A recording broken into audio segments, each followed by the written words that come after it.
Puro may asin pa. Maupo kayo, maupo kayo.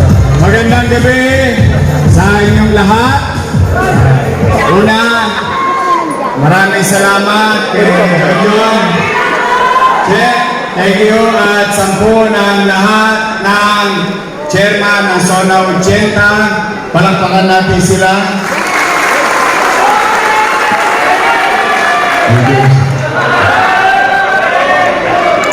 Ngayon lang ako naka-experience yung chairman gumastos pa para sa kandidatong mayor at vice mayor. Bihira yun. Ako naman, nagpapasalamat din sa mga magawad na nandito. Secretary Treasurer, I love you. Secretary Treasurer, Expo, Tanod, Lupon, at lahat ng may asin pa. Sa mga minamahal kong mga lolo't lola, Yes! I love you. Alam nyo, ito isa mga hindi pa senior citizen. Yung mga matatanda, talagang pinilit ko na iparamdam sa kanila ang pagmamahal, paglingon, at pagtalinga ng pamahalang lungsod ng Maynila sa panahon ko. Doon man lamang masuklian yung lahat ng hirap sa buhay na kahit na konti na lang ang birthday nila, maramdaman nila magkaroon ng gobyernong mahal sila sa lungsod ng Maynila. In fact, marami itong mga nagdaang linggo, 2 buwan na mahigit, simula nang pumasok ang Enero, may nakikita ko na matanda, hinahanapan ako ng birthday cake. Wala na daw yung cake nyo. Meron akong nalaman, para pa tayong pinapipili. May nagsabi, anong gusto nyo? Cake o cash? Sabi ko naman, it's not about the money. The cake being given to our elders is showcasing ourselves as a government that naalala namin kayo. May mahipan man lang kayo. Hindi naman lahat ng senior may pera. Pero yung isang bata sa loto at sa loob ng iskinita sa Zona 80, sa kasuluk-sulukan, maramdaman niya ay naalala ng gobyerno ang birthday ko. Yung pera, madaling kitain, madaling mawala. But it is the act itself, yung action, yun ang pagbibigay ng pagpapalaga. Eh ngayon maghahalalan, siyempre tatanungin mo tao, cake o cash? Sagot ng tao siyempre cash. Eh ako naman, asa ko, yung cash, madaling gawa ng paraan. Pero yung cake, ine-effort. Mas madaling ibigay ang cash. Pero yung cake, makikita mo yung pagpapahalaga. Kaya po, mga lolo-lola ko, umanatag kayo, may awa ang Diyos, makabalik tayo. Gaganda pa natin yung cake. E tapos, nabalitaan ko, tinaasan na daw. Wow! Paldo! Kala ko ba walang pera? Kala ko ba marami tayong utang? Pero ngayon, halalan. Umaarya ang pera ng gobyerno. Pero pag pumunta ka sa health center,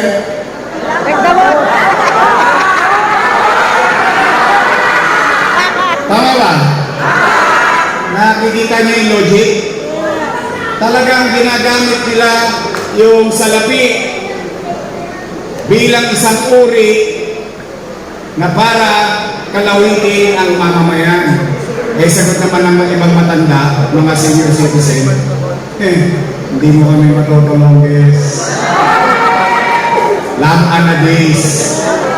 Gusto niyo palang gawin 1,000, eh sana nung pagpupo niyo palang, ginawa niyo ng 1,000.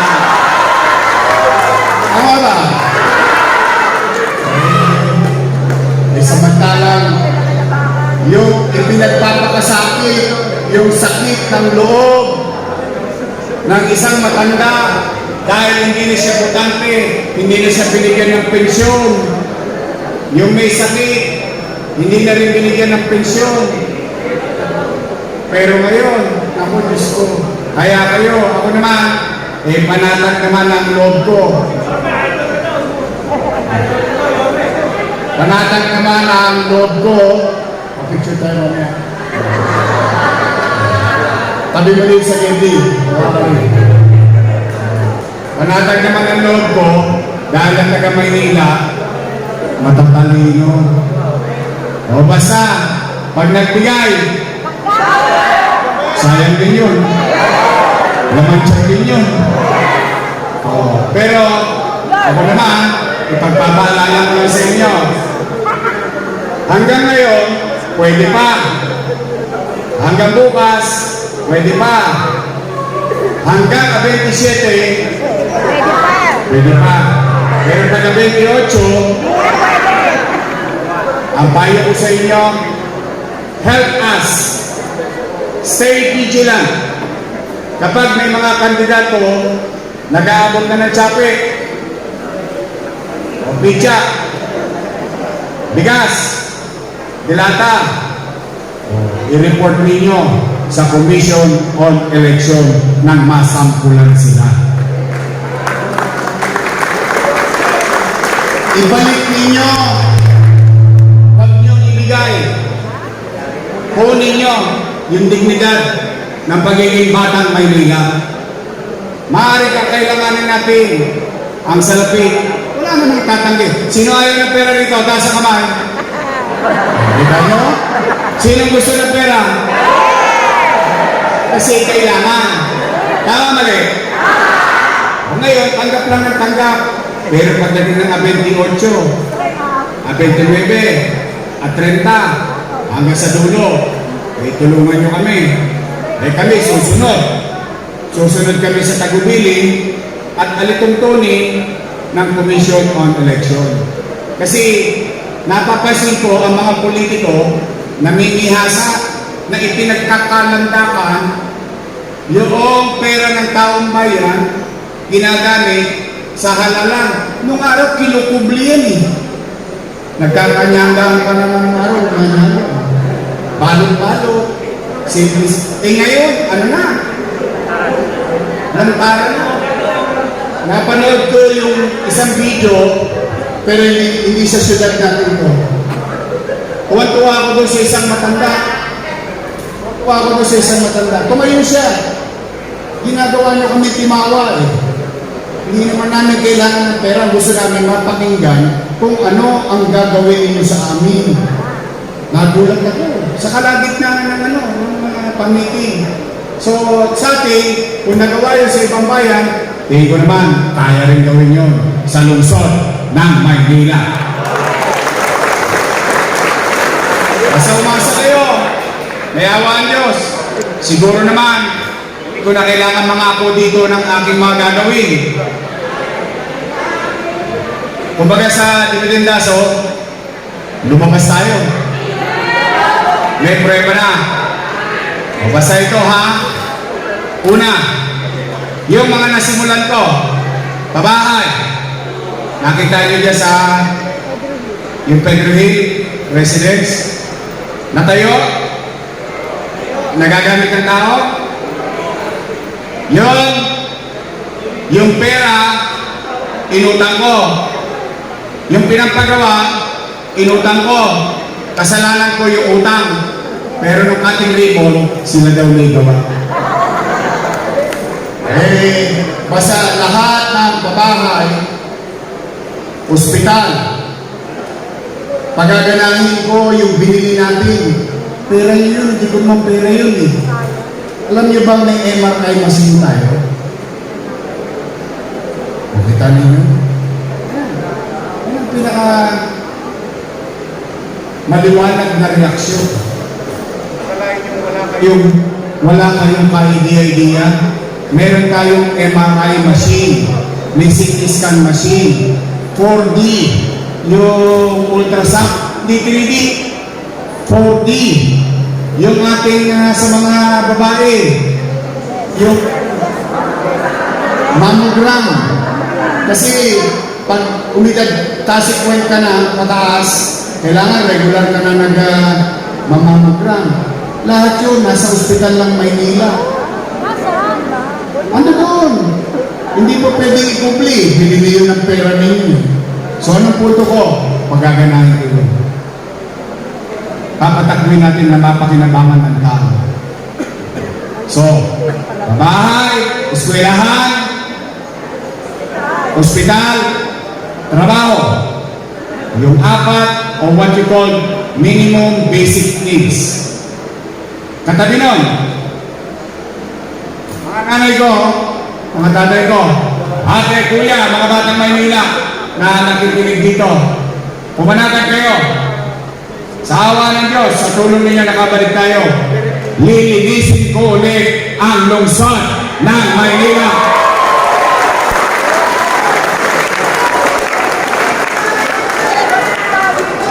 Pangalawa, kasi nangadugyot tayo ngayon eh. Hindi, totoo lang. O for example, yung truck nila, makakapasok ba dito sa anak pa yan?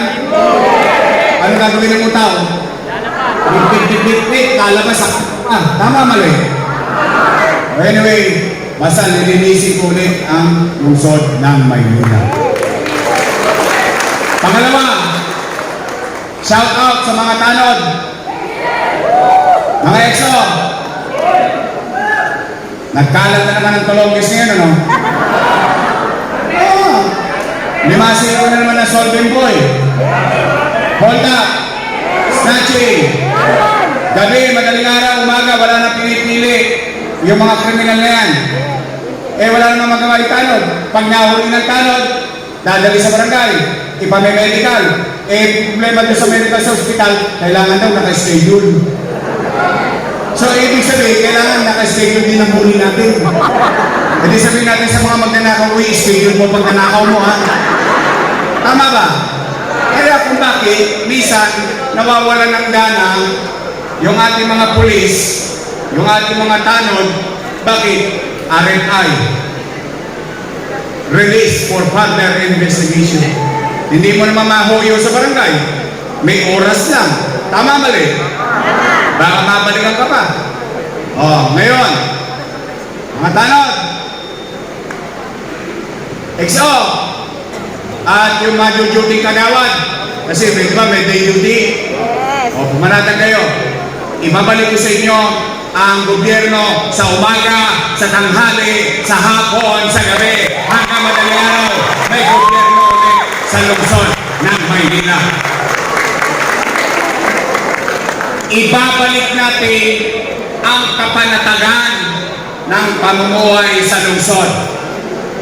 Ibabalik natin na yung pangamba ninyo, na baka yung anak ninyo, ma-hold up, ma-snatch, wala pa, gabi na, hindi kayo makatulog.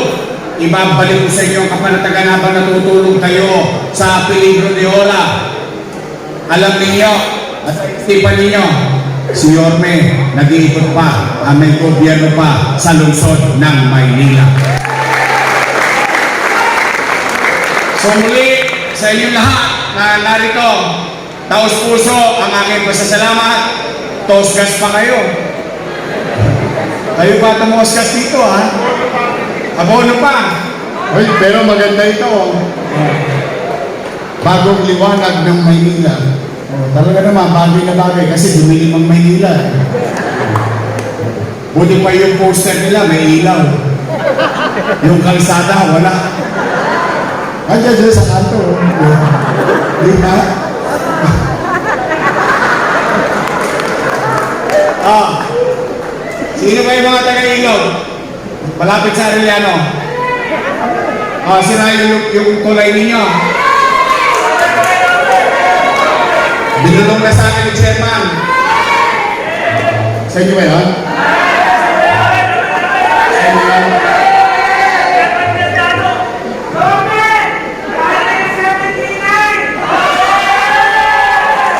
Hindi, pumalatag kayo. Nangako na ako kay Chairman. Pagkagawa natin yung tulay, magdadagdag pa tayo ng tulay. Kasi isang problema rin pag nagkasunog, limitado yung exit patawid ng Arellano. Tama ba rin? Steady lang kayo sa gently. Don't panic. It's organic. Then, commit na ako kay Chairman. So, muli, sa inyong lahat, matanong ko lang kayo, mananalo ba tayo? Landslide! Landslide! Malakas ba tayo? Landslide po! Handa na ba kayo? Basta ha, ulitin ko, pag nagabot, tanggapin ninyo, sayang din. Pagkalantana na, may cellphone naman kayo eh. Kaya kita nyo sa patawag nila, bawal ang cellphone. One, alam nila, yung sinasabi nila, libelous. Alam nila yun. Kasi wala nang sinabi maganda eh. Pero ako, ngayon, halimbawa naman, kayo gigil na sa akin. Halimbawa lang, hindi ko sinasabi na totoo. Halimbawa, gusto nyo akong tulungan. Gusto nyo ako ipagtanggol. Huwag kayong mga away.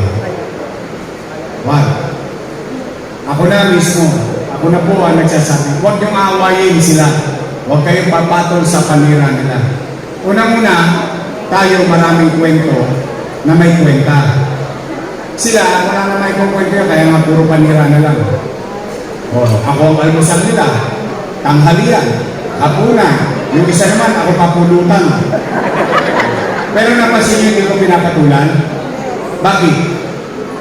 Kapag ang isang leader, ginampanan ang kanyang tungkulin sa taong bayan, dapat pumanatag ang kanyang kalooban at paniwalaan niya matatalino ang kanyang mamamayan.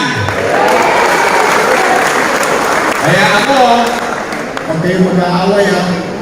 Huwag kayong makikipag-away. why? I don't want to lead a city who is divided. Ayaw ko unang-una, hindi nyo naman laban yun. Laban lang ng mga politiko yun. Tama mo rin? Ang gawin natin, magpakabapang loob kayo. Gusto nyo ba tayo lumami? Pahabahin nyo yung kamay ninyo. Yakapin natin ang kaya natin yakapin. Hindi tayo katakot sa mga kanila. Ang sasabihin natin, ano ang ginawa natin, at ano ang gagawin natin. At hahayaan natin ng taong bayan magdesisyon, mamili, lalo na pagdating ng araw ng paghuhukom. So muli, maraming salamat. Taos puso, ang aking pasalamat, kami ni Chief at ang Yorkers Choice at ni Amado Pagachi, namimiss nyo na ba ang kabaka? Survey lang. Walang tamang sagot, walang maling sagot. Taas na ang kamay na naservisyoan ng kabaka rin. Sana nakita ko ni Amado. So anyway, balik natin ang kabaka at ang ating mga musihan. Be,